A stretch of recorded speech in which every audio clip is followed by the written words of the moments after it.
This is my favorite way to style a jersey hijab, and this is more of a casual everyday look. Here's what you need: a jersey hijab and a hijab magnet. All you need to do is place the hijab over your head with one slightly shorter side and one slightly longer side. Frame the hijab over your head and go pop, and it's very secure. You can't see it because the way I pin it from the inside, you can't see the hijab magnet at all, so it doesn't have to be color matched. Then you simply take the slightly longer side and look at these colors. It's one of my favorite hijabs.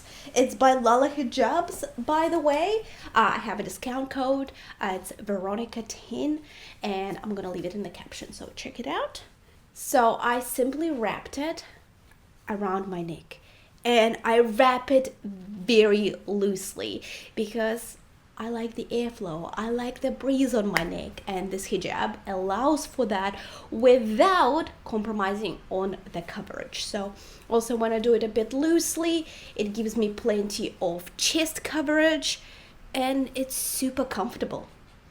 It stays put all day long. It only has one single layer of fabric over your head, which means you will feel the breeze. I've discovered this hijab style a couple of years ago. It's super easy and it's very comfy. And me being a mom of two very energetic boys, I gotta be comfy. I just have to be comfy at all times. And this hijab is a game changer.